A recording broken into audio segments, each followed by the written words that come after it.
नमस्कार मंडळी, अन्नपूर्णा चॅनलमध्ये आपलं स्वागत आहे। चला तर आज आपण बनवूया चुनगोळ्याची भाजी। कोणकोणत्या भागामध्ये चुनवडी सुद्धा बोलतात। चुनगोळ्याच्या भाजीसाठी कोणकोणते साहित्य लागते हे बघूया। इथे घेतलेले बेसन पीठ, इथे घेतलेले कोथिंबीर, इथे घेतलेले कांदा आणि इथे घेतलेले आहे खोबरं, आलं लसूण याची पेस्ट। सर्वप्रथम आपण एका बाउल मध्ये बेसन पीठ घेतलेले आहे, त्याच्यामध्ये घालूया तिखट, हळद, लाल तिखट,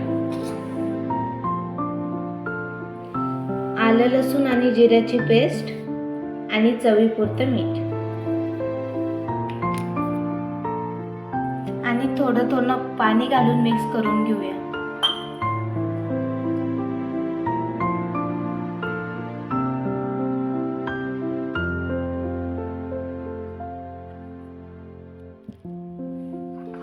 हे बघा, छान असं मिक्स करून घ्यायचं। जास्त घट सुद्धा नाही घ्यायचं। त्यामध्ये परत थोडं पाणी घालूया।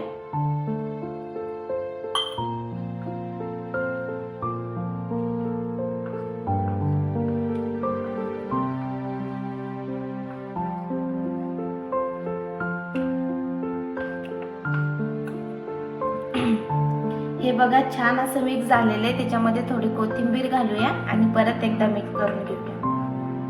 हे बघा, बॅटर तयार झालेलं आहे। हे बघा, गॅसवरती कढई घेतलेली, त्याच्यामध्ये घालूया तेल।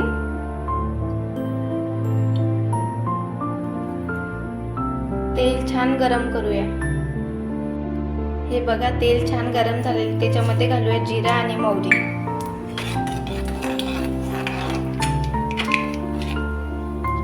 जिरा आणि मोहरी छान तडतडली, त्याच्यामध्ये घालूया कांदा।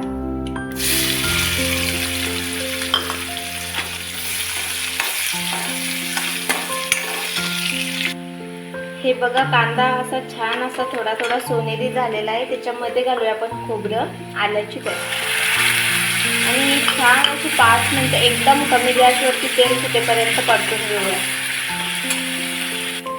हे बघा, 5-7 मिनिटानंतर छान असं गोल्डन झालेलं आहे। त्याच्यामध्ये घालूया आपण मसाला, काळा मसाला, लाल मिरची पावडर,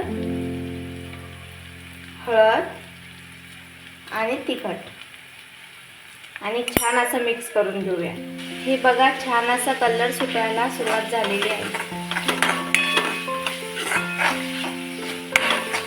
याला पण 4-5 मिनिटं असं सतत हलवत राहायचं, छान असं परतून घ्यायचं। जेवढं आपण छान परतणार तेवढी छान भाजीला टेस्ट येणार आणि मसाले सुद्धा आतमधून छान शिजतात। हे बघा, छान असं तेल सुटलेलं आहे। त्याच्यामध्ये आपण गरम पाणी घालूया। गरम पाणी घातल्यानंतर भाजीला छान असा कलर येतो। पाणी थोडं जास्त घालायचं, कारण ना आपल्याला चुनगोळे शिजून घ्यायचे, त्यामुळे तो घट्ट होतो आणि छान अशी एक उकळी फोडून घेऊया। भाजीला उकळी फुटत आहे तोपर्यंत आपण त्याच्यामध्ये कोथिंबीर घालूया आणि चवीपुरतं मीठ घालूया आणि छान असं मिक्स करूया। आता गॅसची फ्लेम कमी करूया आणि हात थोडा ओला करायचा आणि चुनगोळे त्याच्यामध्ये सोडून द्यायचे गोल गोल आकाराचे।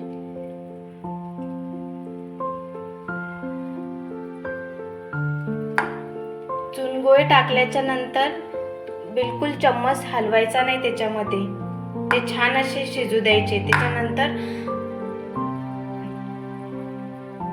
चला तर एक एक करून सर्व असे चुनगोळे करून घेऊया। हे बघा, एक एक करून सर्व चुनगोळे आपण त्याच्यामध्ये टाकलेले 1 मिनिटानंतर बघूया। हे बघा, किती छान होते, छान असे शिजून घेऊया आपण।